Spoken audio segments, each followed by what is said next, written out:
¿Por qué las cebras no tienen úlceras? Introducción general, la idea clave de por qué las cebras no tienen úlcera.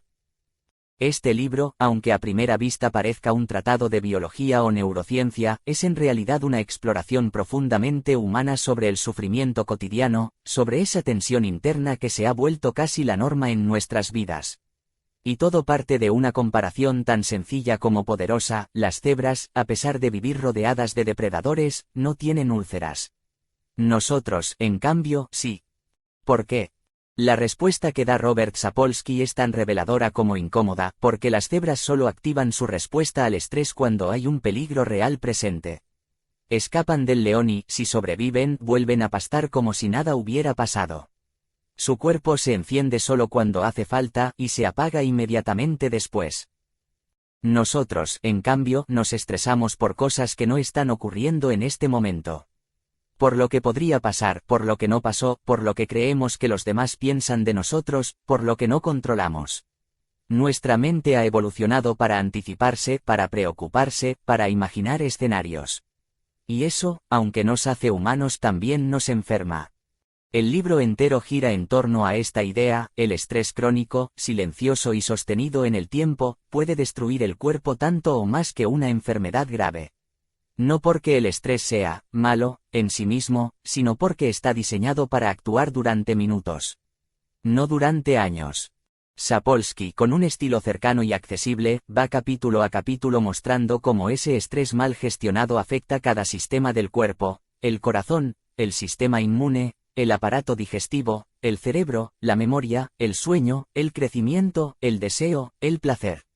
No hay rincón del cuerpo o de la mente que no se vea tocado por este desgaste lento e invisible. Y lo más duro es que muchas de estas enfermedades no son causadas por virus ni por bacterias, sino por cómo vivimos, cómo pensamos, cómo sentimos. Pero este no es un libro pesimista. Es un libro que, al final, nos devuelve el poder. Porque si el estrés es en gran parte psicológico, entonces hay margen para intervenir, para cambiar, para aprender a manejarlo. No a eliminarlo del todo, porque eso es imposible y tampoco sería sano, sino a evitar que se apodere de nosotros. Y eso es lo que hace tan valioso este texto, que no solo explica el mecanismo biológico, sino que lo conecta con nuestras emociones, nuestros vínculos, nuestra cultura y nuestras decisiones cotidianas. Nos recuerda que el cuerpo responde a lo que sentimos incluso cuando no lo decimos. Y que si vivimos con el sistema de emergencia encendido todo el tiempo, pagaremos un precio. Pero también nos enseña que podemos construir otras formas de estar en el mundo. Con más calma, con más conciencia, con más compasión hacia nosotros mismos. ¿Por qué las cebras no tienen úlcera? Es, en el fondo, un recordatorio de que nuestro cuerpo está hecho para sobrevivir, sí. Pero también para vivir, y que parte de nuestra tarea consiste en aprender a apagar esa alarma interior cuando ya no hace falta. Volver a pastar después del susto. Como hacen las cebras. Capítulo 1. ¿Por qué las cebras no tienen úlcera? El libro arranca con una pregunta tan curiosa como reveladora: ¿por qué las cebras no tienen úlcera? Una cebra vive en la sabana, rodeada de depredadores, siempre atenta a posibles amenazas. Si un león aparece, se activa una respuesta automática: correr, huir, sobrevivir. En ese momento, su cuerpo entra en estado de emergencia. El corazón se acelera, la sangre se redistribuye a los músculos, se liberan hormonas como la adrenalina o el cortisol. Toda su energía se canaliza hacia una sola cosa: escapar del peligro. Pero si la cebra logra salvarse, todo vuelve a la normalidad. Su cuerpo se calma, las hormonas se disipan, y sigue pastando como si nada. Su sistema de estrés se activa solo cuando es necesario, y se apaga cuando la amenaza desaparece. Es una respuesta puntual, eficiente, adaptativa. Y es por eso que las cebras no desarrollan úlceras.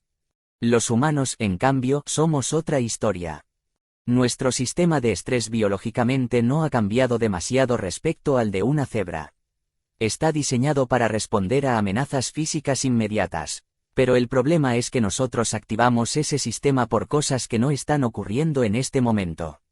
No nos persigue un león, pero sí una factura pendiente, una discusión no resuelta, un futuro incierto, un jefe hostil, una mirada que nos incomoda. Pensamos, anticipamos, rumiamos, y eso basta para que el cuerpo interprete que está en peligro. El corazón se acelera, los músculos se tensan, el cortisol sube. Pero no hay nada que resolver físicamente.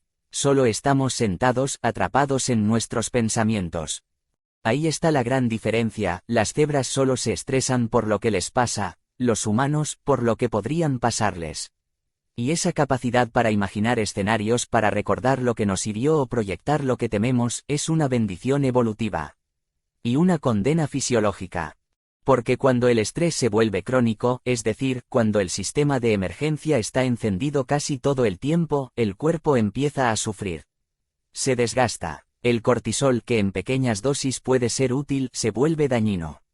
Afecta al corazón, al sistema digestivo, al sistema inmunológico, a la memoria. Se convierte en una especie de veneno lento que va debilitando poco a poco el organismo. Y ahí es donde aparecen las úlceras, la hipertensión, la diabetes, la ansiedad, el insomnio. Lo irónico es que nuestro cuerpo responde al estrés con una lógica ancestral, prepararse para luchar o huir. Pero nuestros problemas modernos no se resuelven a puñetazos ni corriendo más rápido. No hay forma de luchar contra una hipoteca o de huir de una deuda emocional. El cuerpo se activa para una guerra que nunca llega. Y eso, con el tiempo, nos enferma. Sapolsky no culpa a nadie por esto. No dice que seamos débiles ni exagerados. Al contrario, nos recuerda que este desajuste entre el cuerpo que tenemos y el mundo que habitamos es una consecuencia de nuestra propia evolución. Somos la única especie capaz de construir realidades complejas, estructuras sociales, narrativas personales. Y también somos la única especie capaz de estresarse por un error que cometió hace 5 años o por algo que quizá nunca ocurra. Pero no todo es derrota. El primer capítulo también sienta las bases para una idea central del libro: podemos aprender a reconocer cuando estamos encendiendo innecesariamente nuestro sistema de alarma. Podemos empezar a distinguir entre los peligros reales y los imaginados, entre lo que podemos controlar y lo que no. Podemos, en definitiva, aprender de las cebras. No se trata de vivir sin pensar, ni de ignorar nuestras emociones, ni de pretender que todo está bien. Se trata de recuperar el control sobre ese interruptor que tantas veces dejamos encendido por inercia. De darnos cuenta de que el cuerpo solo quiere protegernos pero necesita que le enseñemos cuándo bajar la guardia. Al cerrar este primer capítulo, Sapolsky no nos ofrece soluciones mágicas. Solo nos lanza una invitación poderosa: vivir con más conciencia, entender cómo funcionamos, y empezar a relacionarnos de otro modo con nuestras preocupaciones. Porque las cebras no tienen úlceras y tal vez nosotros tampoco deberíamos tenerlas. Capítulo 2: glándulas, carne de gallina y hormonas. Si en el primer capítulo Sapolsky nos explicaba por qué el estrés crónico es un problema específicamente humano, en este segundo nos mete en las entrañas de ese problema. Nos lleva a conocer el sistema que lo regula, lo provoca y lo alimenta. En otras palabras, este capítulo es una especie de viaje al centro del cuerpo, al laboratorio interno donde se fabrica la respuesta al estrés. Todo empieza en el cerebro, claro. Cuando algo nos asusta, nos amenaza o simplemente nos preocupa, el cuerpo responde con una precisión asombrosa. Se activa una cadena de señales biológicas que implican al sistema nervioso y al sistema endocrino, como si se tratara de una gran orquesta que entra en acción en cuanto el director levanta la batuta. Y el director, en este caso, es una pequeña pero poderosa estructura llamada hipotálamo. El hipotálamo es como el radar del cuerpo. Está constantemente monitoreando lo que ocurre dentro y fuera de nosotros. Si percibe un peligro, aunque sea simbólico, lanza una señal a otra glándula que está justo debajo, la hipófisis, también conocida como glándula pituitaria. La hipófisis, por su parte, envía una orden a las glándulas suprarrenales que se encuentran sobre los riñones. Y ahí empieza el desfile de hormonas. Lo primero que liberan las suprarrenales en una situación de estrés es adrenalina, la hormona del sobresalto, la que nos prepara para la acción inmediata. Es la que acelera el corazón, dilata las pupilas, eleva la presión arterial y nos hace sudar. Es la responsable de que sintamos ese temblor en las piernas, esa tensión en los hombros, esa sensación de que el cuerpo está listo para algo grande. Después llega el turno del cortisol, que actúa más despacio pero con efectos más duraderos. El cortisol libera glucosa en la sangre para asegurar energía inmediata, suprime funciones no esenciales como la digestión o el sistema inmune, y le dice al cuerpo que debe priorizar la supervivencia a toda costa. Es como una señal que dice, ahora no es momento de reparar, de crecer, ni de pensar en el futuro. Ahora hay que resistir. El cuerpo, en esencia, entra en modo guerra. Lo fascinante es que todo este proceso se activa con una rapidez extraordinaria. Basta con una idea, una noticia, una interpretación amenazante, para que esta cadena hormonal se ponga en marcha. Y esa eficiencia es, a la vez, una de nuestras mayores fortalezas y una de nuestras peores trampas. Cuando el sistema funciona bien, es una maravilla. Imagina que estás cruzando la calle y ves un coche acercándose a toda velocidad. En ese instante no hay tiempo para pensar, tu cuerpo salta hacia atrás, tu corazón se acelera, tus músculos se tensan, te salvas. Todo gracias a ese sistema. Pero si ese mismo sistema se activa cada vez que piensas en el trabajo que odias, en la hipoteca, en tu imagen frente a los demás, en todo lo que no has logrado, entonces el cuerpo se desgasta. No está hecho para sostener esa activación constante. Una de las cosas más interesantes que cuenta Sapolsky es que el estrés moderno rara vez requiere una respuesta física. Ya no vivimos en la sabana, no necesitamos pelear ni huir de depredadores. Pero el cuerpo sigue creyendo que sí. Y esa es la raíz del problema. Liberamos glucosa, pero no la usamos. Se acumula. El corazón se acelera, pero no hay carrera. Se agota. Suprimimos el sistema inmune, pero no hay herida que curar. Y así, poco a poco, el cuerpo se daña por dentro. Además, esta respuesta no es neutral. Está profundamente influida por nuestras emociones, nuestras historias, nuestros hábitos. Lo que para uno es una amenaza real, para otro puede ser solo un contratiempo. Y sin embargo, ambos cuerpos reaccionan como si estuvieran bajo ataque. Porque el sistema de estrés no distingue entre realidad y percepción. Solo responde. Sapolsky también hace un apunte curioso y revelador sobre la piel de gallina, esa reacción aparentemente inútil que aún conservamos. En animales, erizar el pelo sirve para parecer más grande y asustar al enemigo. En nosotros, ya sin pelo, solo queda ese pequeño recordatorio de nuestra historia evolutiva. Y ahí está el punto, nuestra biología es antigua, pero el mundo que habitamos es nuevo. Y esa descoordinación tiene consecuencias. Este capítulo, más que técnico, es una lección de humildad. Nos recuerda que somos animales, sí, pero animales con una mente tan poderosa que puede disparar el cuerpo entero con solo imaginar una amenaza. Y que si no aprendemos a regular esa mente, el cuerpo pagará el precio. Así que el aprendizaje es claro, entender cómo funciona el estrés a nivel hormonal no es solo para médicos o científicos. Es una forma de conocernos, de saber cuándo estamos activando un sistema que no necesita estar encendido, de poder decirle al cuerpo, con conciencia y cuidado, tranquilo, no hay león. Capítulo 3, apoplejía, ataque cardíaco y muerte por vudú. El corazón late, incansable, unas 100.000 veces al día. Sube y baja la presión, se contrae, se relaja, mantiene en movimiento todo lo que somos. Es, en muchos sentidos, el órgano que sostiene la vida. Pero también es uno de los que más sufre en silencio cuando el estrés se vuelve crónico. Este capítulo es una advertencia, una explicación, y también un intento de entender por qué el sistema que debería protegernos puede acabar siendo el que nos destruye. El cuerpo está diseñado para activar el sistema cardiovascular en momentos puntuales de peligro. Si algo amenaza nuestra supervivencia, el corazón se acelera, los vasos se contraen, la presión sube, y todo se dispone para la huida o el enfrentamiento. Esa activación es útil, nos salva, pero solo cuando se apaga después de la amenaza. El problema empieza cuando el estrés no tiene forma ni duración clara. Cuando no hay un momento de, ahora sí, y, ahora ya pasó. Cuando el cuerpo vive en un estado constante de alerta como si todos los días fueran lunes, como si cada hora hubiera algo en juego. Ahí es cuando la maquinaria empieza a fallar. La presión arterial se mantiene alta durante demasiado tiempo. Las paredes de los vasos sanguíneos diseñadas para soportar la tensión brevemente comienzan a dañarse. Se vuelven más gruesas, menos flexibles, más vulnerables a la formación de placas. Y entonces aparece uno de los enemigos silenciosos más peligrosos de nuestra época, la hipertensión. Un asesino discreto que avanza sin síntomas evidentes pero que va deteriorando todo a su paso.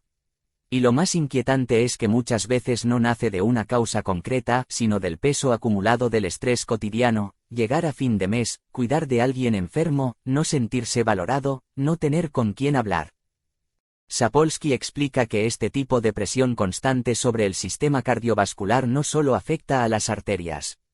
También cambia la química del corazón mismo, lo hace más vulnerable a ritmos irregulares, a infartos, a fallos repentinos. Y en situaciones extremas donde el miedo o la angustia alcanzan niveles desbordantes puede incluso provocar una muerte súbita. Aquí es donde entra uno de los conceptos más desconcertantes del capítulo, la llamada muerte por vudú. No es una superstición ni una metáfora. Son casos reales documentados de personas que han muerto después de recibir una amenaza que creyeron inevitable. Personas que, por ejemplo, fueron malditas por una figura de autoridad dentro de su comunidad, y murieron en cuestión de horas o días. Lo que mató no fue la magia, sino la respuesta fisiológica extrema al terror. El sistema simpático se disparó tan violentamente que el cuerpo colapsó. Y aunque esto pueda parecer ajeno o folclórico, hay versiones modernas del mismo fenómeno, personas que mueren de un infarto tras recibir una mala noticia, o que colapsan en medio de un evento emocional muy fuerte. Porque el estrés no solo se siente. El estrés se imprime en el cuerpo, y si es lo suficientemente intenso, puede ser letal. Pero no hace falta llegar al extremo de la muerte súbita para ver el daño. El estrés crónico erosiona lentamente. No se nota de inmediato. Un poco más de presión aquí, una arritmia ocasional allá, un colesterol que sube, un pequeño coágulo que se forma. Hasta que un día ocurre algo irreversible, un ataque cardíaco, un derrame cerebral, una obstrucción fatal. Lo más inquietante de todo esto es que, muchas veces, no hay una amenaza real en el presente. No estamos escapando de un incendio ni luchando por nuestra vida. Solo estamos atrapados en pensamientos, en proyecciones, en una rutina que nos presiona sin descanso. Pero el cuerpo no lo sabe. El cuerpo solo reacciona. A pesar de todo esto, Sapolsky no nos deja sin herramientas. Nos recuerda que hay maneras de desactivar esta cadena. El ejercicio regular, por ejemplo, no solo mejora el estado físico, también reduce la presión arterial, mejora el ritmo cardíaco y ayuda a disipar el exceso de adrenalina. Aprender a respirar, meditar, dormir mejor, hablar con alguien, poner límites, incluso reír. Todo eso actúa como un freno natural a un sistema que, de otro modo, estaría siempre en marcha. Este capítulo es, en esencia, un llamado a cuidar del corazón más allá de lo físico. A entender que la vida moderna puede ser una fuente constante de activación y que si no aprendemos a bajar el volumen, pagaremos el precio. Porque el estrés no es una emoción pasajera. Es una carga biológica, y cuando se vuelve constante, no solo nos cansa, nos rompe por dentro. Capítulo 4. Estrés, metabolismo y cómo liquidar nuestra cuenta bancaria. Cuando hablamos de estrés, solemos pensar en nervios, ansiedad o dolores de cabeza. Pero rara vez lo asociamos con el metabolismo, con el azúcar en sangre o con la grasa que se acumula en el abdomen. Sin embargo, el vínculo entre el estrés crónico y los desajustes metabólicos es profundo, constante y, en muchos casos, devastador. En este capítulo, Sapolsky nos invita a imaginar el cuerpo como una cuenta bancaria energética, donde cada decisión que tomamos, o cada preocupación que sostenemos, supone un ingreso o una retirada. El problema es que, bajo estrés constante, estamos retirando recursos a lo loco, muchas veces sin tener ni idea de que lo estamos haciendo. Cuando percibimos una amenaza, el cuerpo entra en modo emergencia. El cerebro lanza señales a través del sistema nervioso y endocrino para que el corazón lata más rápido, los pulmones se expandan con mayor frecuencia y el hígado libere glucosa en sangre. Todo se moviliza para responder a una crisis que, en teoría, necesita una solución física: correr, pelear o huir. En ese contexto tiene sentido que se libere energía. Pero el problema llega cuando ese estrés no se debe a un depredador real, sino a una factura impagada, una relación tensa o el miedo a perder el empleo. Ahí el cuerpo se prepara para una batalla que nunca ocurre. La glucosa que se libera en la sangre, en lugar de utilizarse para mover los músculos, queda circulando sin rumbo. El páncreas responde liberando insulina que guarda ese exceso de azúcar en las células. A largo plazo, esa sobrecarga acaba generando resistencia a la insulina, una condición previa a la diabetes tipo 2. Y lo peor es que, en lugar de ayudarnos a sobrevivir, este mecanismo nos enferma silenciosamente todos los días. Además, cuando estamos estresados, el cuerpo no solo moviliza glucosa, también degrada proteínas musculares para transformarlas en combustible. Es como si el organismo, en su afán por tener reservas rápidas de energía, empezara a devorarse a sí mismo. Esto debilita los músculos, compromete el sistema inmunológico y genera una especie de autocanibalismo fisiológico. Estamos desfondando nuestra cuenta interna para cubrir gastos que ni siquiera existen en la realidad inmediata. Pero no queda ahí. El estrés crónico altera la forma en que comemos y lo que elegimos comer. Sapolsky señala cómo el cortisol, la hormona reina del estrés prolongado, estimula el apetito y nos empuja a buscar alimentos ricos en grasas y azúcares. El cuerpo, tras la falsa alarma de una amenaza, quiere reponer la energía que cree haber gastado, aunque no hayamos hecho ningún esfuerzo físico real. Esto genera un círculo vicioso: más estrés, más hambre, más comida rápida, más grasa almacenada, especialmente en la zona abdominal, que es la más peligrosa desde el punto de vista metabólico. Lo más triste es que muchas personas comen no por hambre real, sino por ansiedad. El acto de comer se convierte en una forma de calmar un malestar interno que no sabe cómo expresarse. La comida pasa a ser un refugio, una anestesia momentánea frente a una tensión que no se resuelve. Y ese patrón de conducta alimentado por el estrés acaba teniendo consecuencias graves: obesidad, colesterol alto, inflamación crónica y enfermedades cardiovasculares. Sapolsky también introduce aquí un matiz social importante. No todos sufrimos el estrés de la misma manera ni en las mismas condiciones. Las personas con menos recursos económicos, que viven en la incertidumbre constante, son mucho más propensas a sufrir este tipo de estrés metabólicamente destructivo. La pobreza no solo duele emocionalmente, sino que enferma a nivel fisiológico. El cuerpo, en estas circunstancias, interpreta la inseguridad y la inestabilidad como una amenaza permanente, manteniendo los sistemas de alarma activados día y noche. Y ese desgaste, sostenido en el tiempo, tiene un precio altísimo. En definitiva, este capítulo nos muestra cómo el estrés se mete hasta la cocina de nuestro organismo, manipulando cada uno de los sistemas que gestionan la energía y el equilibrio interno. Nuestro cuerpo, diseñado para responder a emergencias breves y concretas, no está preparado para vivir en un estado de alarma constante. Y cuando lo forzamos a hacerlo, pagamos con problemas metabólicos, enfermedades crónicas y un agotamiento que no se nota por fuera, pero que va carcomiéndonos por dentro. El mensaje es claro: si no aprendemos a reconocer y regular nuestro estrés, acabaremos vaciando nuestra cuenta metabólica sin darnos cuenta, y lo que es peor, creyendo que es normal vivir así. Capítulo 5. Úlcera, colitis y diarrea. El estrés no se limita a la mente ni al corazón. También tiene un impacto profundo en una parte de nuestro cuerpo que, aunque muchas veces ignorada, sufre en silencio: el sistema digestivo. Este capítulo nos adentra en un terreno donde lo emocional se mezcla con lo visceral, literalmente. A lo largo de la historia, se ha dicho que el estómago es nuestro segundo cerebro, y no es casual. Cuando estamos nerviosos, lo sentimos en las tripas: mariposas, nudos, retortijones. Es una respuesta primitiva, una especie de reflejo que conecta directamente lo que sentimos con lo que pasa en nuestras entrañas. Sapolsky explora aquí cómo el estrés crónico puede alterar profundamente el funcionamiento gastrointestinal, causando desde molestias leves hasta enfermedades graves como úlceras, colitis ulcerosa o síndrome del intestino irritable. Durante mucho tiempo, se creyó que las úlceras eran el resultado directo del estrés. No se tenía una explicación más allá de la observación clínica: las personas que vivían con mucha presión o angustia parecían desarrollar lesiones dolorosas en el estómago o el duodeno. Más adelante, se descubrió que muchas úlceras estaban asociadas a una bacteria, Helicobacter pylori, lo que cambió completamente el enfoque médico. Sin embargo, Sapolsky nos recuerda que la historia no acaba ahí. Aunque esa bacteria esté presente, no todas las personas que la albergan desarrollan una úlcera.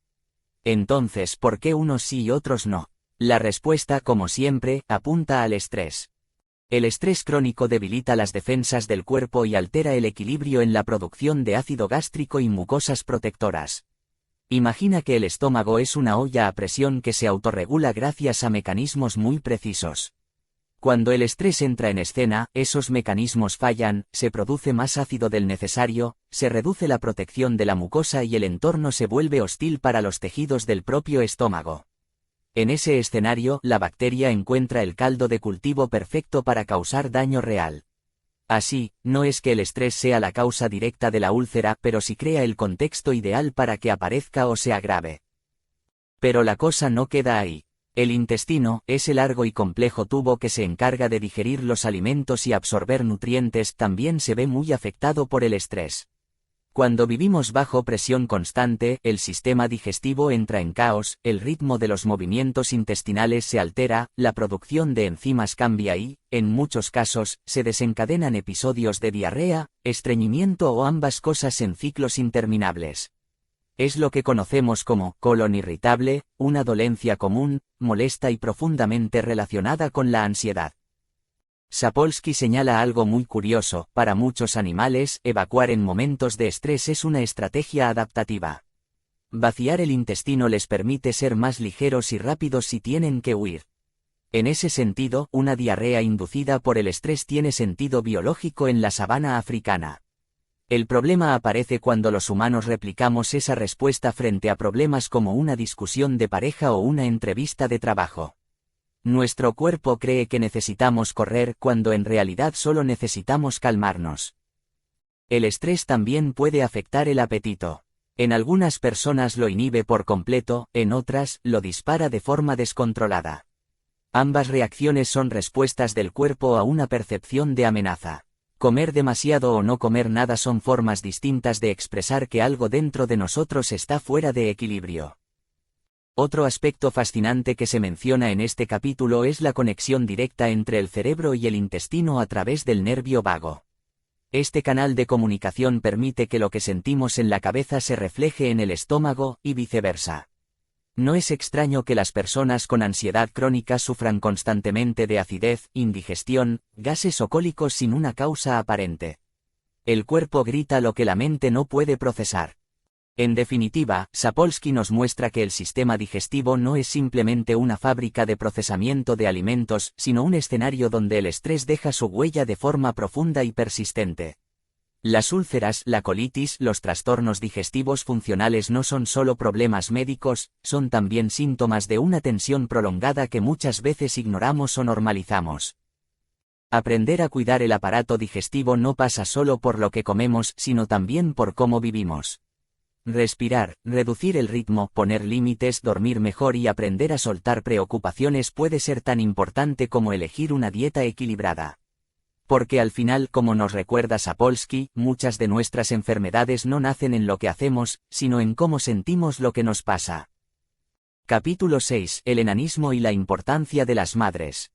En este capítulo, Sapolsky nos lleva a un terreno más delicado, más emocional si se quiere, donde el estrés no solo enferma, sino que interrumpe el desarrollo mismo de la vida.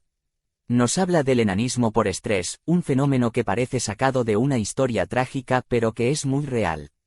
Y lo hace para ilustrar cómo el estrés crónico no solo afecta a adultos agobiados por la rutina o por la economía, sino también a los niños, incluso a aquellos que deberían estar en la etapa más libre y protegida de la existencia. El enanismo por estrés no es un trastorno genético ni una enfermedad rara. Es una condición médica en la que el cuerpo de un niño deja de crecer a causa de un entorno emocional hostil o extremadamente estresante. No hablamos de desnutrición ni de pobreza extrema en términos alimenticios, sino de algo más sutil y a la vez más devastador: la falta de afecto, la inseguridad constante, el miedo permanente. Lo que ocurre, explica Sapolsky, es que el cuerpo de estos niños percibe el entorno como un lugar peligroso, impredecible y hostil. Y cuando el cuerpo se siente amenazado de forma prolongada, la biología entra en modo defensivo.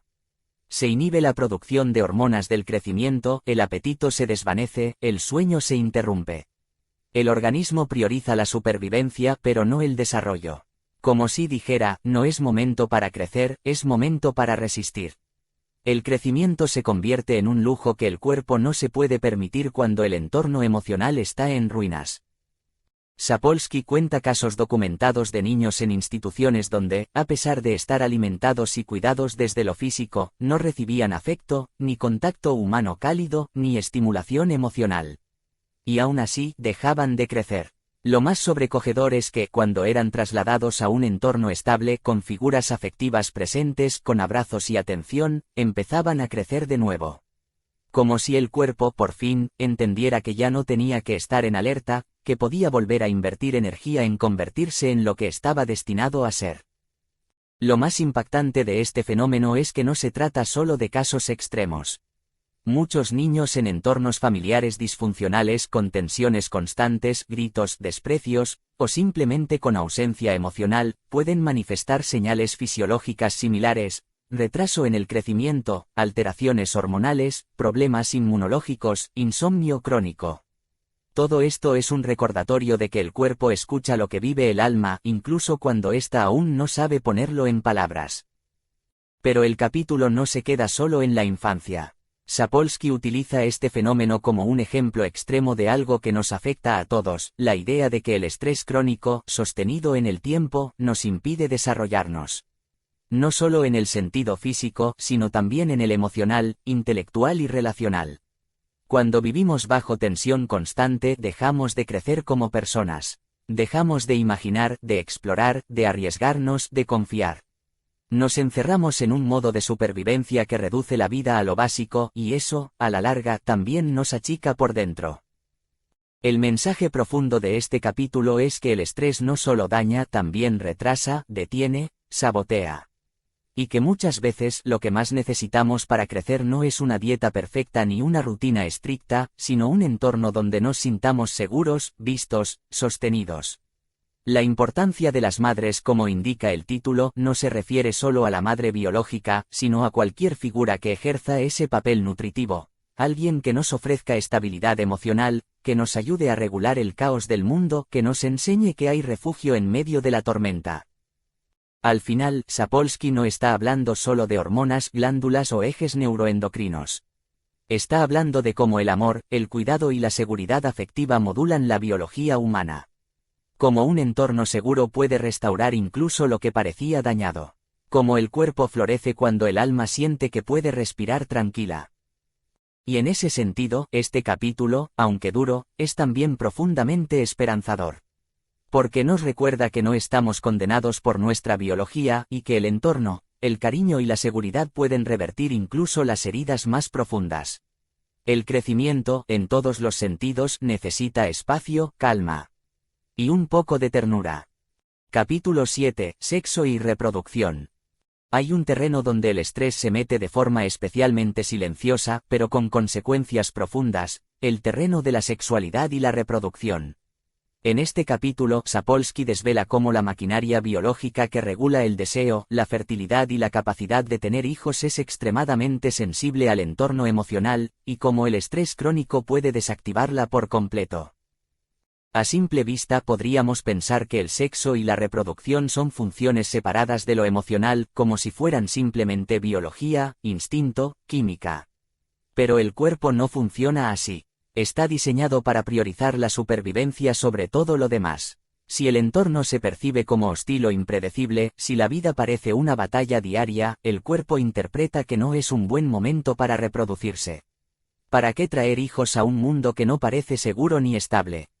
Y entonces, sin que lo notemos, empieza a apagar interruptores. Uno de los primeros efectos del estrés crónico es la supresión del deseo sexual. En los hombres, los niveles de testosterona descienden. En las mujeres, la ovulación puede detenerse y los ciclos menstruales volverse irregulares o desaparecer. Es como si el cuerpo dijera: ahora no. Sobrevive primero, luego ya veremos. Esta respuesta tiene sentido desde el punto de vista evolutivo. A lo largo de la historia, enfrentarse a una hambruna, una guerra o una persecución requería centrar todos los recursos en sobrevivir, no en reproducirse. Pero en la vida moderna, donde las amenazas son más abstractas, el estrés laboral, la presión social, las tensiones internas, este mecanismo se activa igualmente, con consecuencias menos visibles, pero igual de reales. Sapolsky va más allá de los efectos físicos y nos habla también del impacto psicológico. El estrés crónico genera fatiga, desconexión, irritabilidad.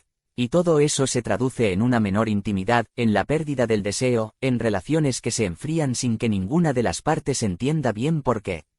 A veces no es falta de amor, sino un exceso de cortisol. Un cuerpo y una mente ocupados constantemente en lidiar con amenazas no tienen espacio para el juego, la complicidad ni el placer. Además, el proceso de reproducción en sí mismo puede verse afectado. El estrés puede interferir en la implantación del embrión, aumentar el riesgo de aborto espontáneo e incluso reducir la calidad del esperma. Son efectos invisibles, silenciosos, que muchas veces se diagnostican como infertilidad inexplicable, cuando en realidad lo que está fallando es algo tan básico como la sensación de seguridad en el cuerpo. Si éste no siente que puede relajarse, que puede confiar en el entorno, no va a invertir energía en crear vida. Una parte especialmente poderosa del capítulo es cuando Sapolsky habla de cómo el cuerpo humano, en estado de estrés prolongado, se vuelve conservador. A nivel energético comienza a restringir funciones que considera secundarias, la digestión, la reparación celular, la libido. Porque su prioridad es sobrevivir. No importa si la amenaza es real o imaginaria, externa o interna. Si el cuerpo percibe peligro, se prepara para resistir, no para amar, ni para crear, ni para concebir. Todo esto no significa que el deseo desaparezca por completo en épocas de estrés. Algunas personas, de hecho, buscan sexo como una vía de escape, como una forma de calmarse o de reconectar con algo placentero. Pero incluso en esos casos, la respuesta sexual puede ser parcial, apagada, tensa. Como si el cuerpo respondiera a medias con una energía residual que intenta abrirse paso entre la niebla de la ansiedad. El mensaje de este capítulo es claro: el estrés no solo agota, también enfría. Enfría el cuerpo, enfría la mente, enfría el contacto humano. Y cuando se instala por mucho tiempo, puede afectar profundamente nuestra capacidad de vincularnos, de desear, de reproducirnos. Nos recuerda que el deseo no nace solo de lo físico, sino de una sensación de seguridad, de confianza, de espacio interno para el placer. Por eso, aprender a manejar el estrés no es solo una cuestión de salud mental o de prevención de enfermedades, sino también un acto de cuidado íntimo. Porque cuando logramos bajar el ritmo, recuperar la calma y sentirnos seguros, el cuerpo responde. Vuelve la libido, se restablecen los ciclos, florece el deseo. El cuerpo, si se le da la oportunidad, siempre está dispuesto a regresar al equilibrio. Solo necesita que le demos permiso para salir del modo supervivencia y entrar, por fin, en el modo vida. Capítulo 8. Inmunidad, estrés y enfermedad. El sistema inmunológico es una de las maravillas más complejas del cuerpo humano. Es un ejército en miniatura perfectamente organizado que patrulla nuestros tejidos en busca de amenazas, virus, bacterias, células defectuosas. Está siempre en alerta, siempre preparado para defendernos.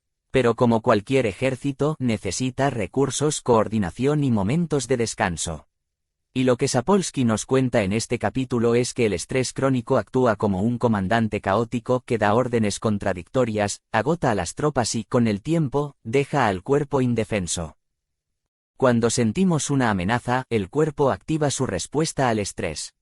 Ya lo hemos visto, se libera adrenalina, aumenta la frecuencia cardíaca, sube la presión y se moviliza energía. Esta respuesta está pensada para emergencias breves. Pero si se vuelve constante, empieza a interferir con funciones vitales, entre ellas, la inmunidad. En los primeros minutos de un episodio estresante, el sistema inmunológico puede incluso activarse ligeramente, como si se preparara para una posible herida o infección. Pero si el estrés se mantiene, si los niveles de cortisol permanecen elevados, entonces ocurre lo contrario: el sistema inmunológico se suprime. Lo que hace el cortisol en ese contexto es frenar la actividad de las células inmunitarias, reducir la producción de anticuerpos y, en general, mandar el mensaje de que defender el cuerpo no es prioridad ahora mismo. Es como si el organismo dijera: no gastes energía en eso. Ahora lo importante es sobrevivir a esta crisis. Pero si esa crisis no termina nunca, si vivimos con ese nivel de activación constante, entonces el sistema inmunológico entra en una especie de agotamiento silencioso. Sapolsky lo explica con claridad: el estrés crónico no nos enferma directamente, pero nos vuelve más vulnerables. No es que el estrés te dé un resfriado, pero sí puede hacer que ese virus que estaba rondando, y que en condiciones normales tu cuerpo habría contenido sin problema, ahora encuentre una puerta abierta. Lo mismo ocurre con infecciones más serias, con la reactivación de virus dormidos como el herpes o el zóster, y con una mayor frecuencia de enfermedades autoinmunes.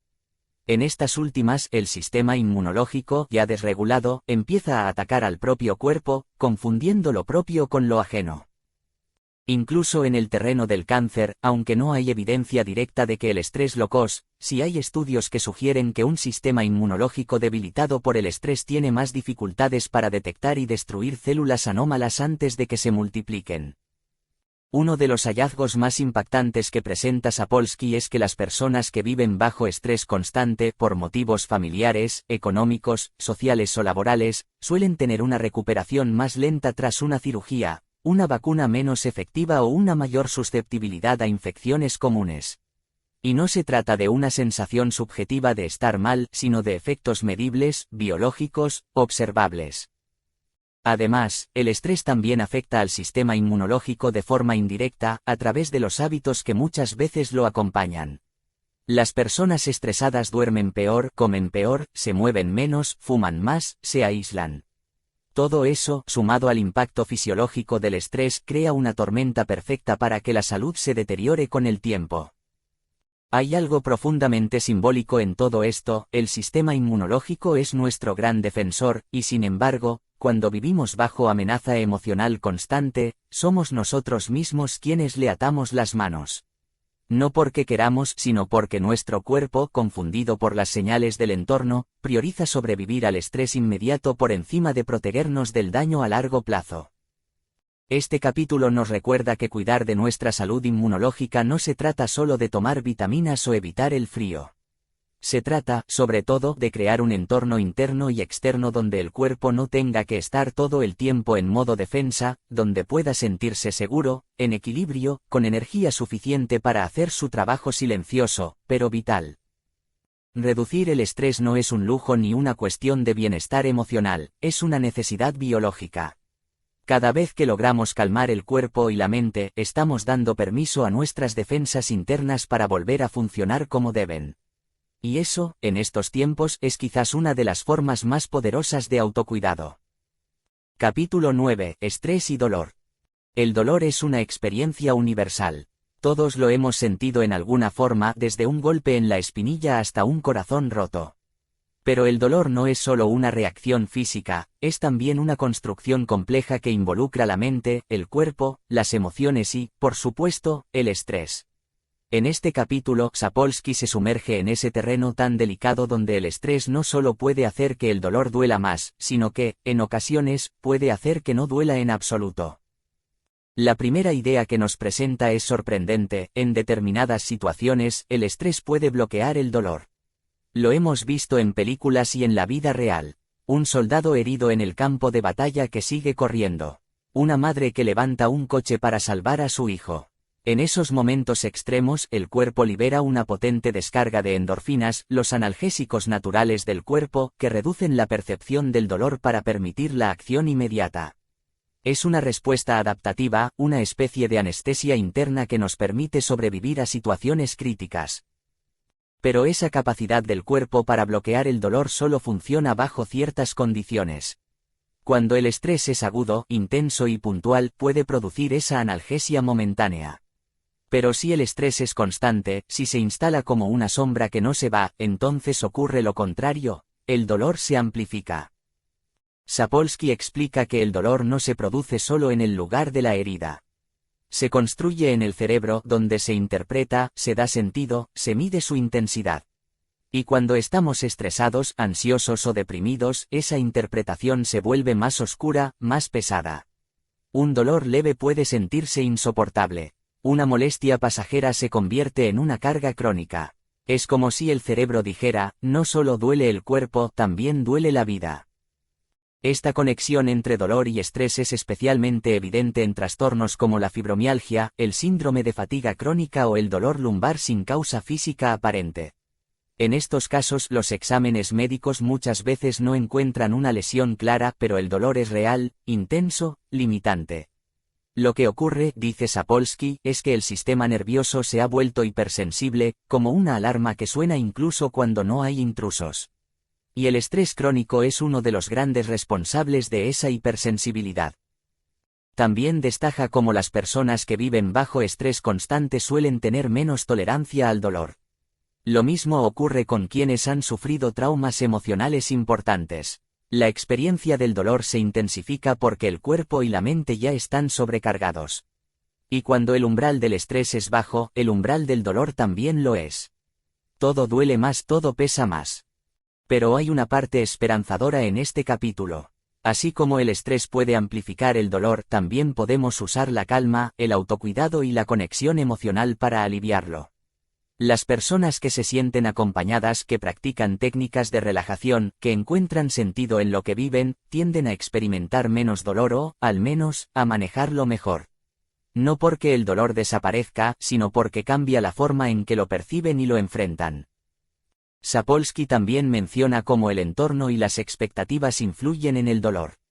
El famoso efecto placebo, por ejemplo, es una prueba de que la mente puede modular el cuerpo.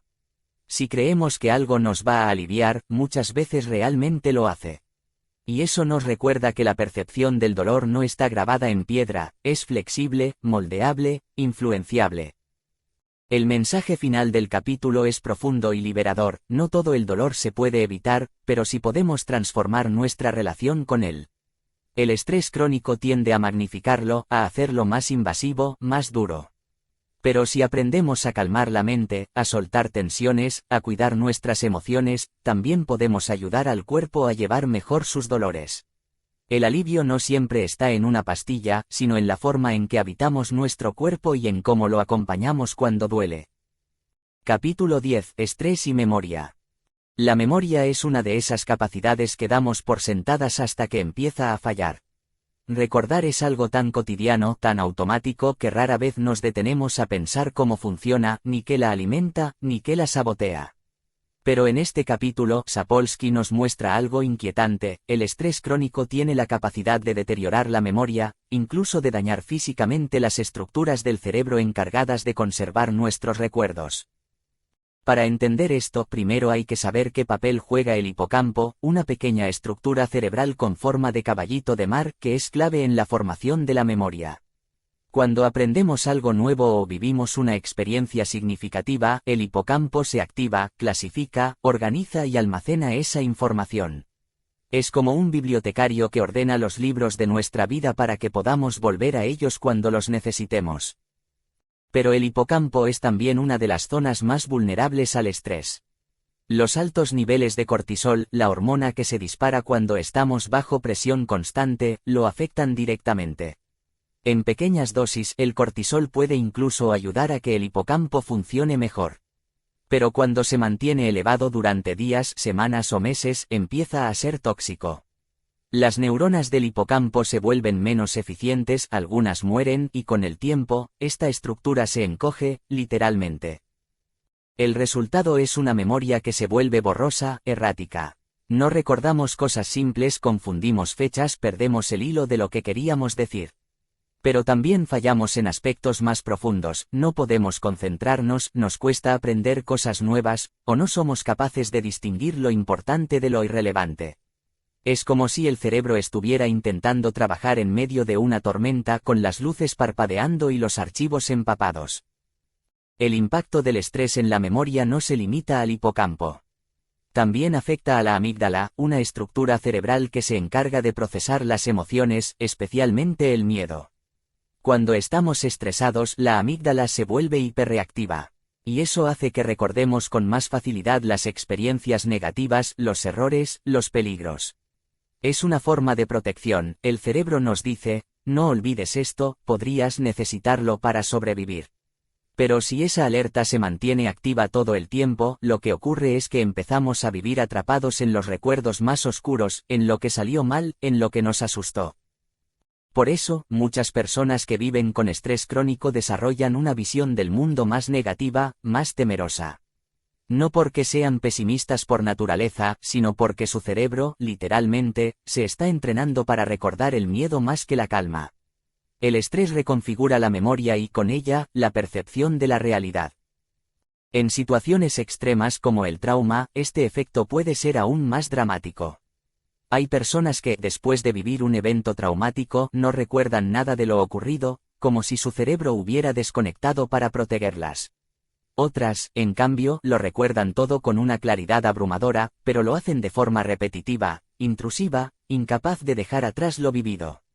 En ambos casos, el sistema de memoria se ve alterado por el peso del estrés.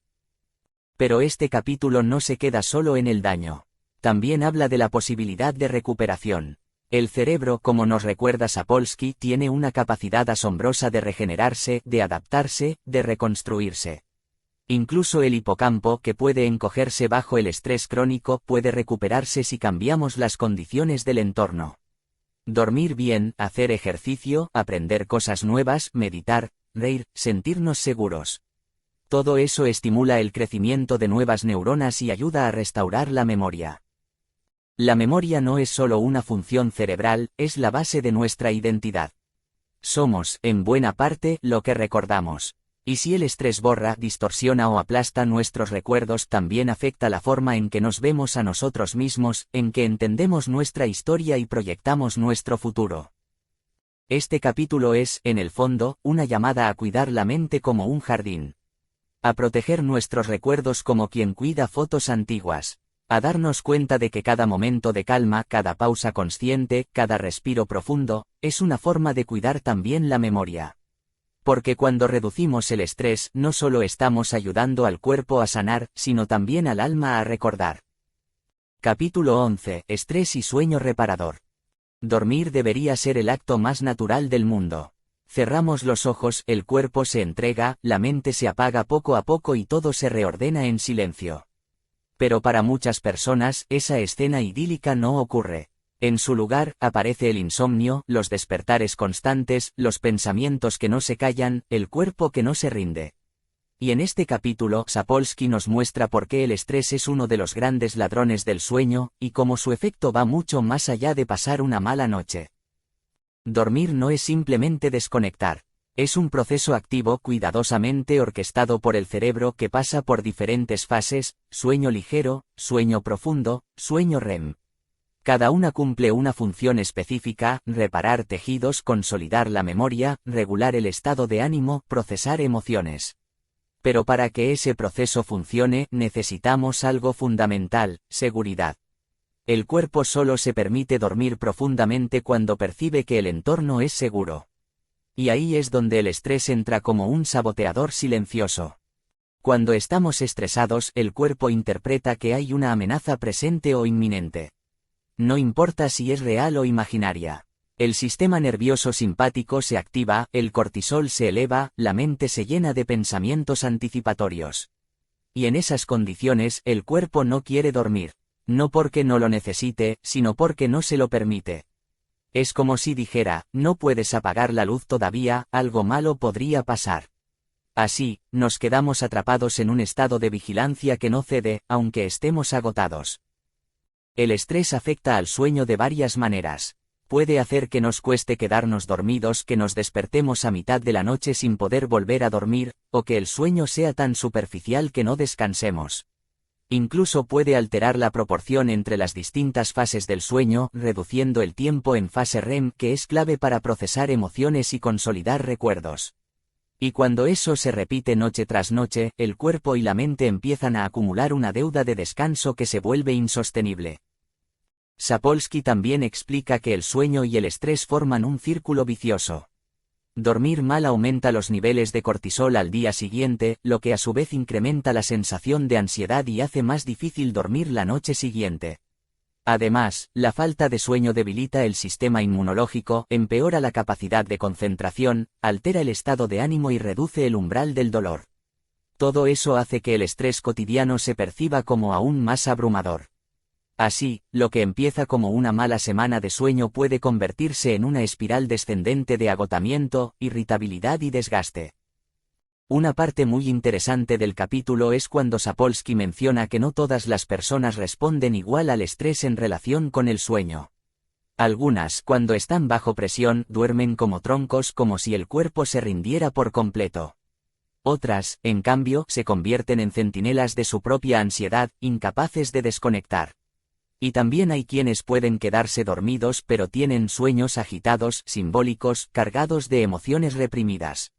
Porque, al final, el sueño también es una forma en la que el inconsciente intenta procesar lo que no se resolvió durante el día. No se trata solo de dormir más, sino de dormir mejor. De permitirle al cuerpo entrar en ese estado profundo de restauración que solo se alcanza cuando la mente se aquieta. Y eso, muchas veces, requiere más que una buena almohada.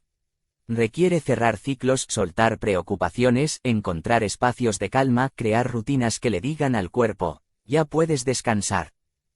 Al final del capítulo, el mensaje es claro: dormir bien no es un lujo, es una necesidad biológica.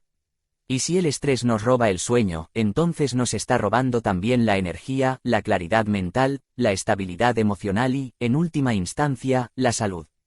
Recuperar el sueño es, por tanto, una forma de resistencia. Una forma de decirle al mundo, y a nosotros mismos, que merecemos descansar.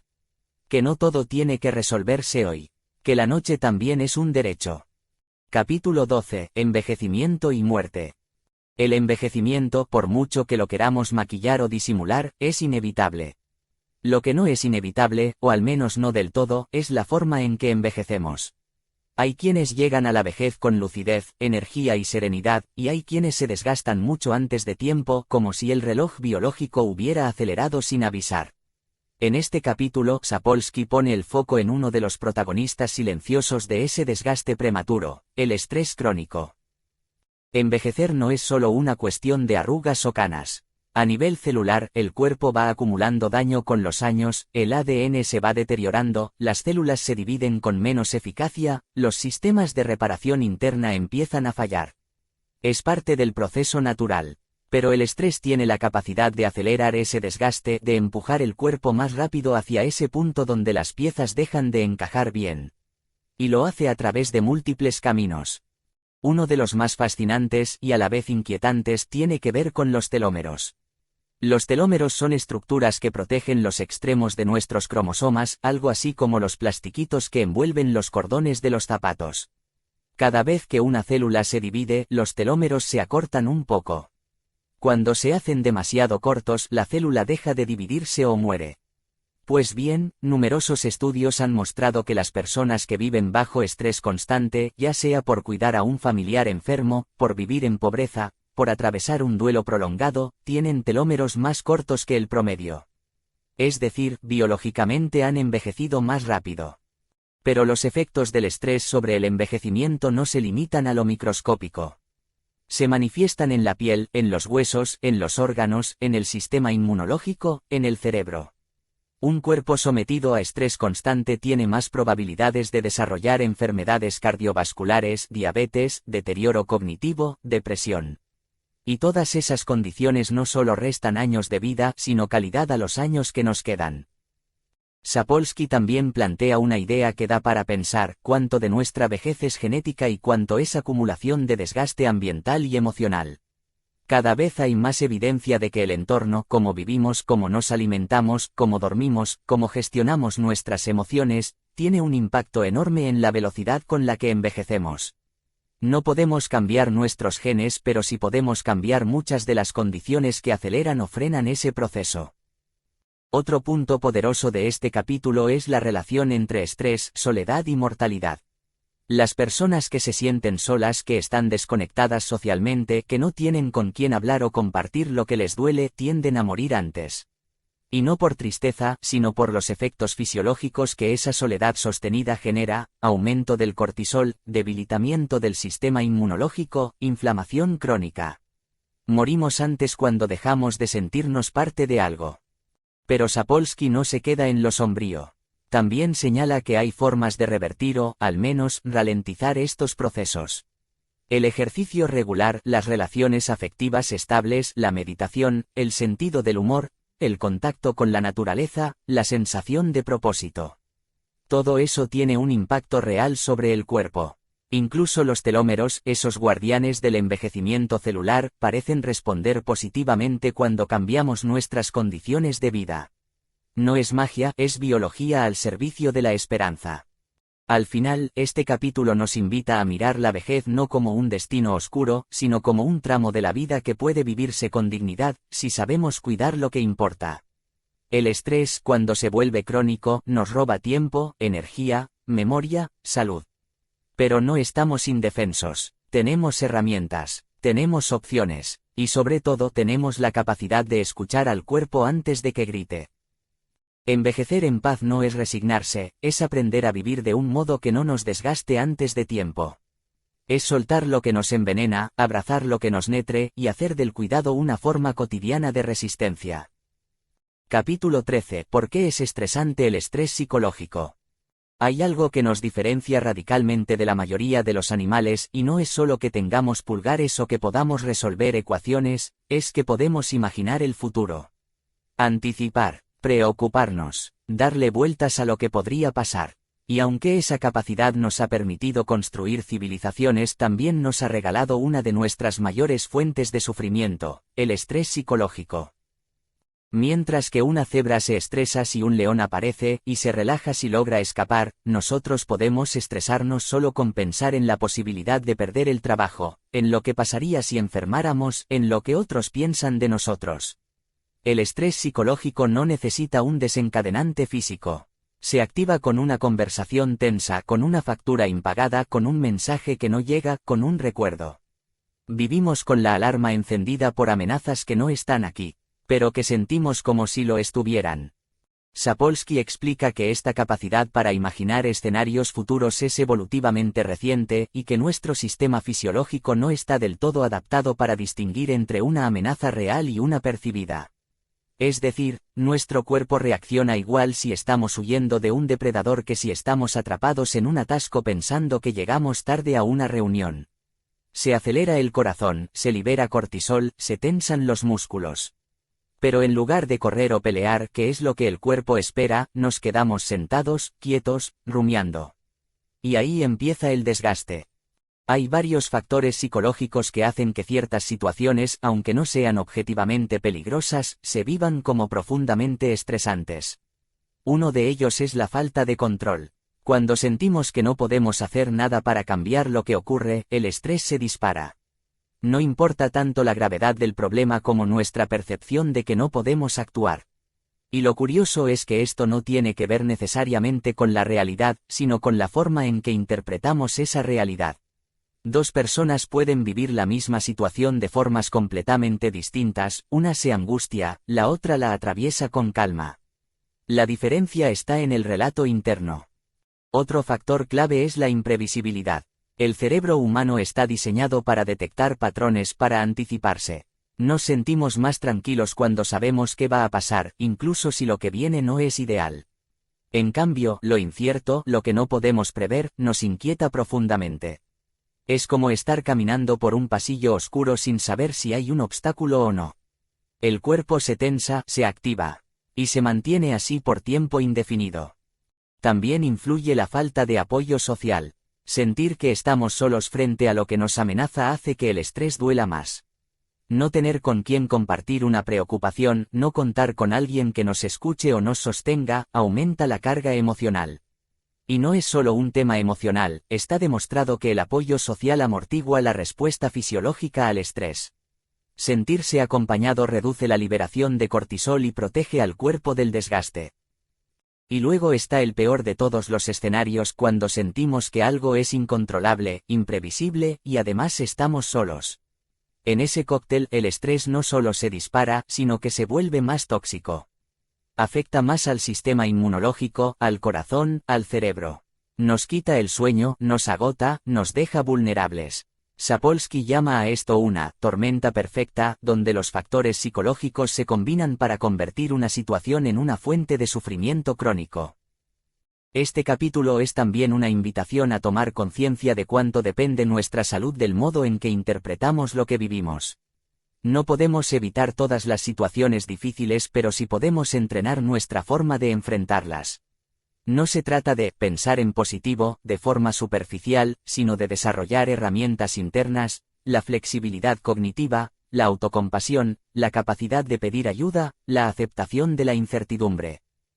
Lo más bonito de este capítulo es que, sin decirlo abiertamente, nos recuerda algo profundo: el estrés psicológico nace en la mente, pero también puede calmarse desde ahí.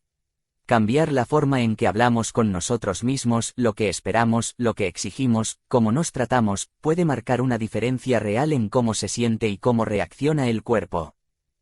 Así que, al final, el mensaje es simple y poderoso: el estrés psicológico existe porque somos humanos, porque pensamos, porque sentimos, porque imaginamos. Pero también somos los únicos que podemos intervenir en ese proceso con conciencia, con compasión y con herramientas que nos devuelvan la calma. Porque vivir no debería ser una amenaza constante, sino una posibilidad de aprender a estar en paz, incluso cuando el mundo es incierto. Capítulo 14. Estrés y depresión. La depresión no es simplemente estar triste. No es tener un mal día o sentirse desanimado por una mala noticia. Es un estado profundo, denso, paralizante. Es una forma de sufrimiento que se instala en el cuerpo y en la mente que altera la percepción del mundo y de uno mismo. Y, como nos muestra Sapolsky en este capítulo, el estrés crónico es una de las autopistas que puede conducir hasta ahí. Para entender esta conexión, primero hay que comprender que la depresión es una enfermedad con componentes tanto biológicos como psicológicos. No es un invento, no es debilidad, no es falta de voluntad. En muchas personas la depresión tiene raíces en alteraciones de los niveles de neurotransmisores como la serotonina, la dopamina y la noradrenalina. Pero también está vinculada con factores externos, pérdidas, traumas, aislamiento y, muy especialmente, con el estrés prolongado. Sapolsky describe cómo el estrés crónico, sostenido durante semanas o meses, puede alterar el equilibrio químico del cerebro. El exceso de cortisol afecta al hipocampo, que ya hemos visto que es clave para la memoria, pero también lo es para regular el estado de ánimo. Cuando el hipocampo se daña o se reduce por el exceso de estrés, su capacidad para modular la respuesta emocional disminuye. Y ahí es cuando empezamos a entrar en un terreno sombrío. El cuerpo comienza a responder como si estuviera en peligro constante, pero ya no con picos de ansiedad, sino con una especie de rendición biológica. La energía baja, el placer desaparece, el sueño se altera, el apetito se desordena. Y aparece esa sensación de vacío, de desesperanza, de que nada vale la pena. No es que uno esté simplemente triste, es que el mundo pierde color, el cuerpo se vuelve una carga y la mente se convierte en un eco permanente de pensamientos negativos. Una de las ideas más duras y más importantes que plantea Sapolsky es que la depresión puede entenderse como una respuesta del cuerpo cuando ya no hay escapatoria. Si el estrés nos prepara para huir o luchar, la depresión aparece cuando ni huir ni luchar parecen opciones viables. Es el modo en que el organismo dice, no puedo más. Se apaga, se retira, se encierra. Y esa retirada tiene raíces evolutivas: ahorrar energía, protegerse de más daño, desconectarse cuando el entorno es demasiado hostil. Es brutal, pero también profundamente humano. Otra conexión que destaca el autor es la relación entre depresión y indefensión aprendida. Ese fenómeno en el que, después de muchos intentos fallidos por cambiar algo, la persona deja de intentarlo. Como aquel perro de los experimentos de Seligman que, tras recibir descargas sin posibilidad de evitarlas, se tumbaba en el suelo y ni siquiera intentaba escapar cuando sí podía hacerlo. En las personas, esto se traduce en esa sensación de que nada sirve, de que haga lo que haga todo va a seguir igual. Y esa es una de las raíces más venenosas de la depresión. Sapolsky también habla de la culpa y la autocrítica que en muchas depresiones aparecen como protagonistas. El estrés constante no solo agota, también distorsiona. La mente empieza a generar interpretaciones cada vez más negativas de uno mismo, de los demás y del futuro. Y ahí se forma un bucle: cuanto peor nos sentimos, más nos culpamos; cuanto más nos culpamos, más sufrimos. Romper ese círculo es difícil, pero no imposible. Este capítulo, a pesar de su crudeza, también deja espacio para la esperanza. Porque si bien el estrés puede contribuir a la depresión, también es cierto que hay formas de prevenirlo y de tratarlo. El apoyo emocional, el contacto humano, la psicoterapia, el ejercicio físico, los tratamientos farmacológicos cuando son necesarios. Todo eso puede ayudar a restablecer el equilibrio, a salir del túnel. Y sobre todo, Sapolsky insiste en algo esencial: la depresión no es una elección, no es una actitud, no es un defecto de carácter. Es una condición médica compleja, dolorosa, pero tratable. Y como tal, merece comprensión, cuidado y acompañamiento. No se combate con frases hechas, sino con presencia, conciencia y con paciencia. En definitiva, este capítulo nos recuerda que el estrés no solo enferma el cuerpo, sino que también puede oscurecer la mente. Y que parte del desafío como sociedad y como individuos es construir entornos donde el sufrimiento no se cronifique, donde la vulnerabilidad no se castigue, y donde cada persona tenga al menos una mano cerca cuando sienta que no puede más. Capítulo 15. La personalidad, el temperamento y el estrés. Cada persona reacciona al mundo de una manera única. Lo que para uno es un desafío estimulante, para otro puede ser una fuente de angustia insoportable. Mientras algunos viven con un umbral altísimo de tolerancia al caos, otros se descomponen con solo pensar en una entrega que se retrasa. Sapolsky, en este capítulo, se dedica a explorar esas diferencias individuales, y sobre todo, a intentar entender por qué algunas personas son más vulnerables al estrés que otras. La pregunta de fondo es tan simple como compleja: ¿nacemos predispuestos a estresarnos más? ¿O es el entorno el que moldea esa sensibilidad? Y como ocurre a menudo en este libro, la respuesta no se reduce a un solo factor. Es una danza entre la biología y la experiencia, entre los genes y la historia personal. Por un lado, hay un componente claramente biológico. Desde muy temprano en la vida, incluso en bebés, se pueden observar rasgos de temperamento. Algunos recién nacidos son más inquietos, más reactivos, más sensibles a los ruidos, a los cambios, al tacto. Otros son más tranquilos, se adaptan mejor, lloran menos. Y eso no es aprendizaje, todavía no hay cultura ni lenguaje ni crianza, es pura predisposición. El sistema nervioso de cada cual viene cableado con un nivel distinto de excitabilidad y reactividad. Pero esa predisposición no es una condena. El entorno tiene un peso inmenso en cómo se desarrolla ese temperamento.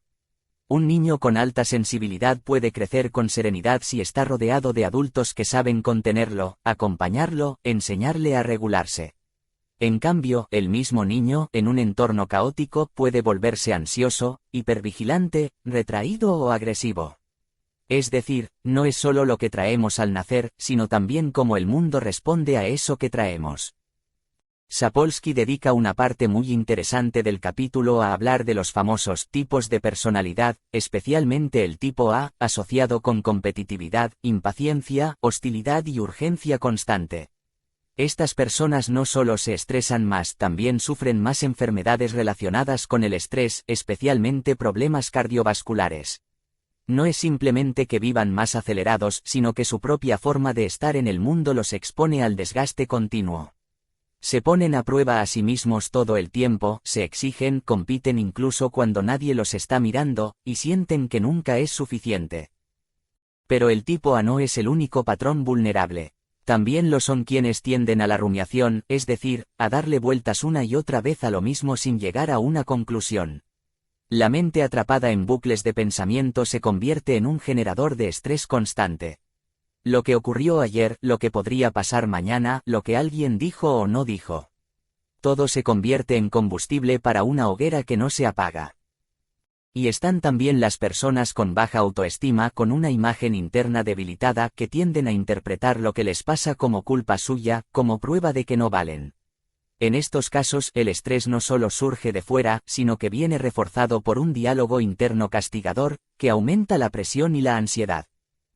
Pero no todo son malas noticias. Así como existen factores de riesgo, también hay factores protectores. Las personas optimistas con sentido del humor, con habilidades para resolver conflictos o con una red social sólida, tienden a manejar mejor el estrés. No porque no lo sientan, sino porque han aprendido a regularlo, a ponerlo en perspectiva, a no dejar que los devore. Sapolsky no idealiza ni demoniza ningún rasgo. No dice, esta personalidad es buena y esta es mala. Lo que propone es entender que cada uno tiene su mapa interno y que la clave está en conocerse, en saber por dónde pueden entrar las grietas y qué cosas nos sostienen. Una persona muy sensible puede ser también muy empática, muy creativa, muy capaz de captar matices. Pero si no aprende a cuidar su energía, puede agotarse fácilmente.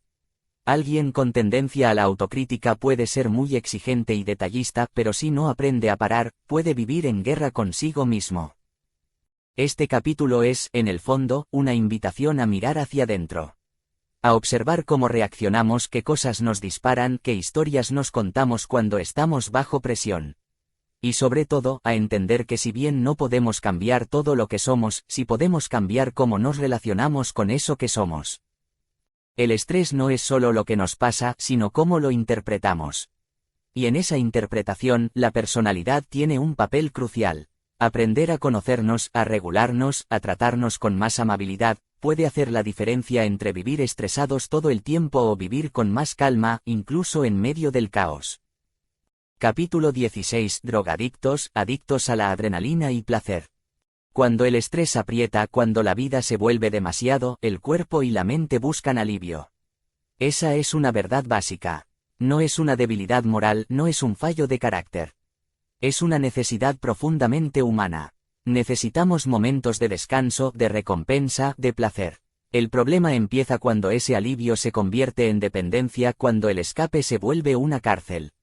En este capítulo, Sapolsky se adentra en el mundo de las adicciones y del sistema de recompensa cerebral, para mostrarnos cómo el estrés puede empujarnos hacia comportamientos que, aunque placenteros en el corto plazo, a la larga nos dañan. Todo empieza con una idea poderosa: el placer tiene una base biológica. En nuestro cerebro hay circuitos dedicados a generar sensaciones agradables, principalmente a través de una sustancia llamada dopamina, que se libera en regiones como el núcleo accumbens cuando hacemos algo que nuestro cerebro considera valioso: comer, tener sexo, reír, recibir afecto, escuchar música. Es un sistema diseñado para motivarnos a repetir esas conductas que, en términos evolutivos, favorecen la supervivencia y la conexión social. Pero este sistema puede ser secuestrado. Las drogas, por ejemplo, no crean sensaciones placenteras desde cero, lo que hacen es activar, o sobreactivar, esos mismos circuitos de recompensa. Algunas, como la cocaína o las anfetaminas, provocan una explosión de dopamina. Otras, como la heroína o el alcohol, imitan sustancias naturales del cuerpo que nos calman o nos anestesian. En todos los casos, lo que ofrecen es un acceso directo, inmediato, brutal, al placer. Y ahí empieza el problema. Cuando una persona recurre a una droga, ya sea una sustancia o una conducta como el juego, la comida compulsiva, el sexo sin control o incluso el trabajo excesivo, lo hace porque, de algún modo, encuentra alivio. El cuerpo y la mente dicen: esto me calma, esto me desconecta, esto me hace sentir algo distinto a este malestar que me consume. Pero con el tiempo, ese acceso repetido al sistema de recompensa desregula su funcionamiento natural. El cerebro se acostumbra a niveles altos de dopamina y empieza a necesitar más estímulo para sentir lo mismo. Así nace la tolerancia, así empieza el círculo. Sapolsky explica que, bajo estrés crónico, el sistema de recompensa se vuelve menos sensible. Es decir, cuando estamos estresados por mucho tiempo, nos cuesta más sentir placer con cosas normales. Todo parece apagado, sin sabor. Y eso hace que el cerebro empiece a buscar estímulos más intensos, más rápidos, más potentes. Las adicciones no surgen solo de la búsqueda de placer, sino también de la necesidad de huir del malestar constante. Y no solo hablamos de drogas. Algunas personas se vuelven adictas al trabajo, a las compras, al deporte extremo, al riesgo. No porque estén disfrutando, necesariamente, sino porque el subidón que producen esas actividades les permite, por un momento, salir del pozo. Es lo que Sapolsky llama, adictos a la adrenalina. Personas que solo sienten que están vivas cuando están al borde, cuando se enfrentan a desafíos extremos, cuando ponen el cuerpo al límite. Pero ese subidón, como todo pico artificial, viene seguido de una caída. Y ahí vuelve el estrés, la ansiedad, el vacío. Y la necesidad de volver a buscar el alivio. Así se perpetúa el ciclo.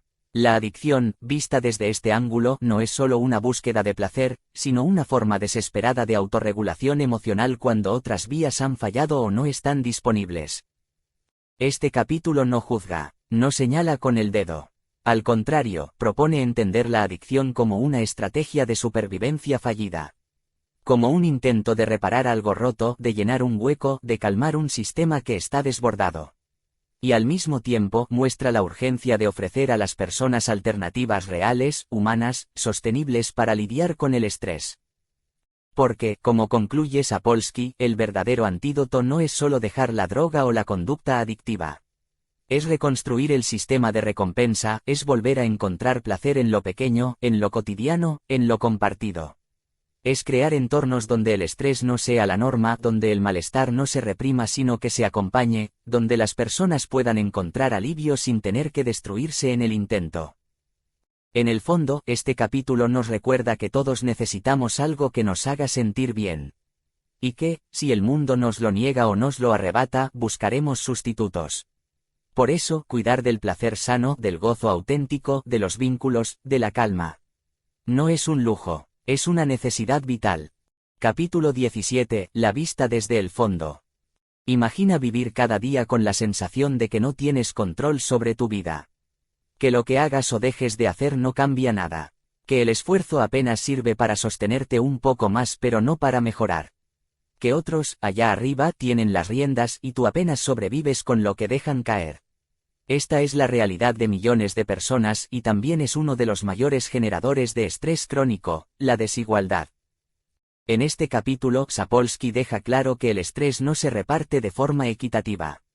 Hay quienes viven con más recursos, más opciones, más apoyo, más seguridad. Y hay quienes apenas pueden imaginar una vida sin sobresaltos. Y no es solo una diferencia de ingresos o de nivel educativo. Es una diferencia de poder, de previsibilidad, de control sobre el propio destino. Una de las ideas más impactantes que presenta es que no basta con tener poco para estresarse. Lo que más enferma no es la pobreza absoluta, sino la pobreza relativa, saber que estás abajo, muy por debajo de otros, sin posibilidad real de ascenso.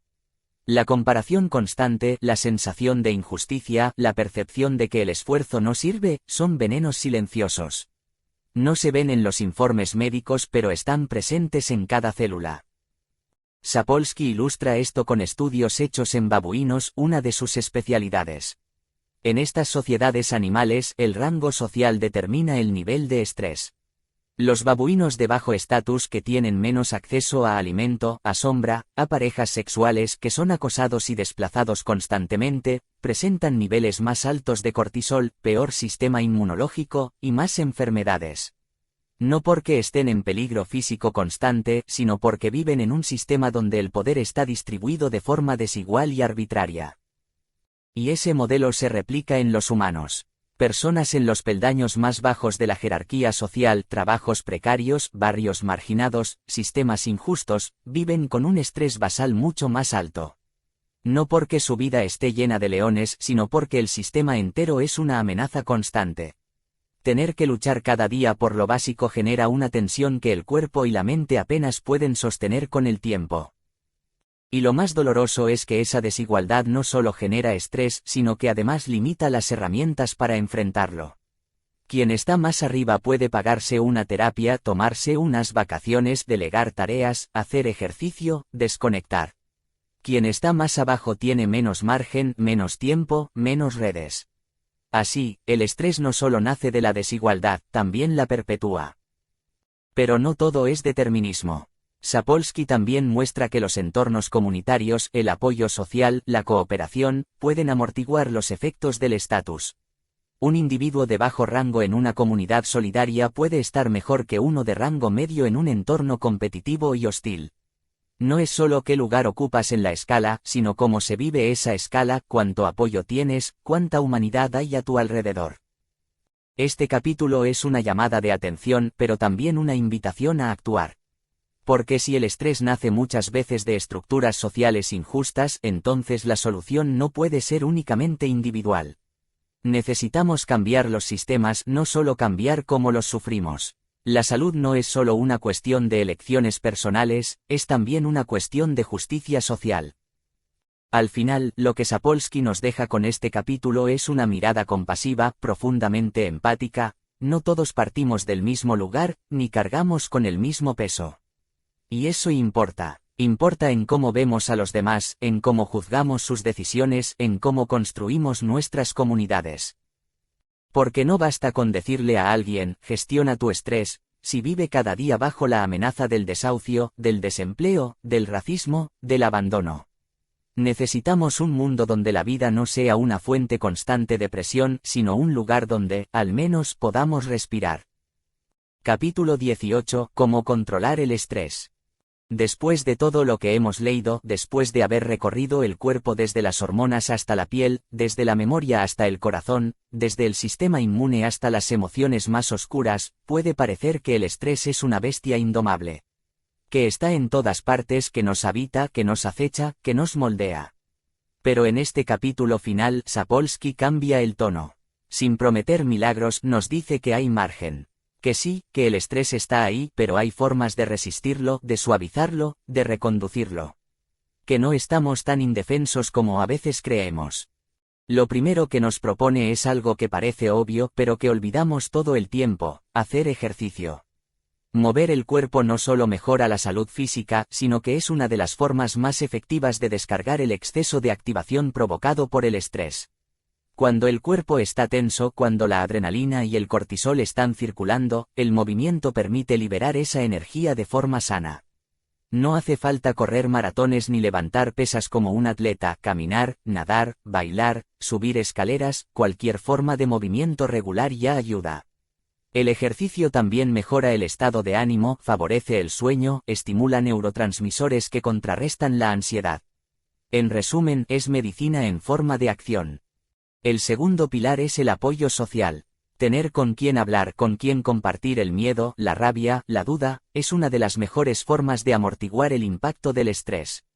Y no hace falta que la otra persona tenga soluciones, muchas veces basta con que escuche, con que esté, con que nos haga sentir que no estamos solos. La soledad y el aislamiento empeoran cualquier situación difícil. El contacto humano, en cambio, actúa como una red de contención invisible pero poderosísima. En tribu, incluso los problemas más duros se sienten un poco más livianos. Otra vía de regulación es la espiritualidad o la práctica contemplativa. No se trata necesariamente de religión, sino de esa dimensión interna que nos conecta con algo más grande que nosotros.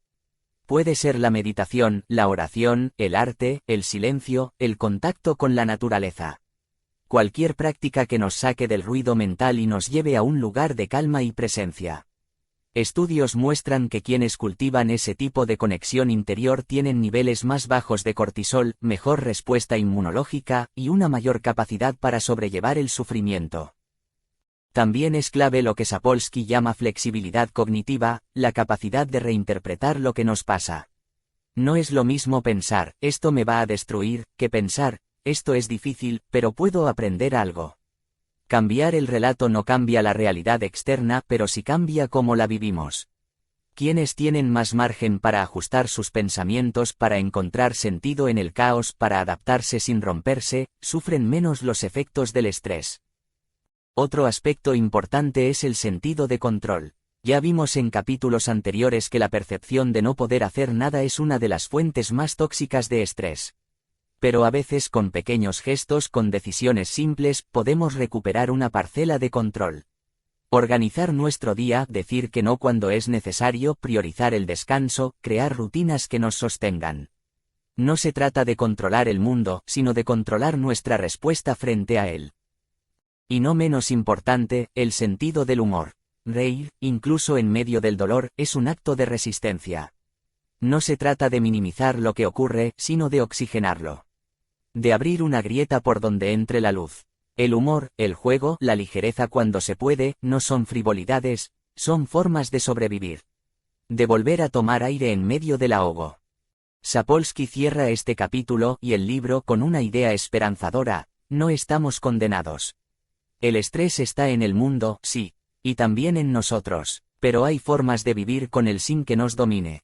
Hay caminos para frenar, para soltar, para reconectar con lo que realmente importa. No hace falta ser un maestro zen ni tener la vida perfecta. Solo hace falta empezar a prestar atención. Saber cuándo estamos tensos, cuándo estamos en piloto automático, cuándo estamos repitiendo patrones que nos desgastan. Y desde ahí, poco a poco, empezar a construir otra forma de estar en el mundo. Más consciente, más amable, más presente. Porque al final, como nos recuerda este libro desde su primera página, el cuerpo no distingue entre el león de la sabana y el miedo a no llegar a fin de mes. Pero nosotros sí podemos distinguirlo. Y ese simple acto de conciencia ya es una forma de libertad. Epílogo: aprender a vivir en vez de sobrevivir. Después de recorrer todo este libro, después de mirar de frente al estrés en cada rincón del cuerpo y del alma, uno se queda con una sensación agridulce. Por un lado, es inevitable sentir cierto vértigo. Hemos descubierto cómo el estrés puede dañar el corazón, la memoria, el sistema inmune, el sueño, el deseo, el placer. Cómo puede robarnos años, salud, alegría. Cómo incluso puede matarnos, y no en un sentido poético, sino literal. Pero por otro lado, hay algo profundamente liberador en esta lectura. Porque Sapolsky no nos deja con el miedo, sino con el conocimiento. Y el conocimiento, cuando se digiere con calma, se transforma en poder. En elección, en oportunidad. La gran lección de este libro no es, vive sin estrés, porque eso sería ingenuo. El mundo está lleno de razones para estresarse. Y a veces, el cuerpo necesita activarse, defenderse, reaccionar. La verdadera lección es aprender a distinguir cuando el león está frente a nosotros. Y cuando solo está en nuestra cabeza. Es reconocer que no podemos controlar todo lo que ocurre fuera, pero sí podemos trabajar en cómo lo vivimos por dentro. Es recordar que el cuerpo siempre está escuchando. Que nuestras preocupaciones, nuestras culpas, nuestras heridas pasadas no solo están en la mente, también se imprimen en los músculos, en el estómago, en el ritmo cardíaco. Pero también es saber que tenemos recursos. Que respirar más lento, pedir ayuda, mover el cuerpo, cultivar el silencio, buscar la risa, poner límites, dormir mejor, son actos de salud, de resistencia, de dignidad. Este libro es un mapa. Un recordatorio de que no nacimos para vivir con el sistema de alarma encendido todo el tiempo. Que la calma no es una debilidad, sino una forma sabia de habitar el mundo. Que no todo se resuelve corriendo, ni exigiendo más, ni acumulando logros. A veces, lo que más nos sana es aprender a parar. A decir, ya está. A respirar, a volver al cuerpo, a estar presentes.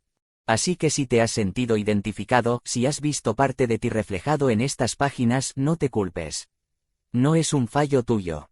Es el ruido del mundo, es la cultura de la prisa, es la historia personal que cargas. Pero ahora sabes más. Ahora puedes mirar con otros ojos. Ahora tienes la posibilidad de hacer algo distinto.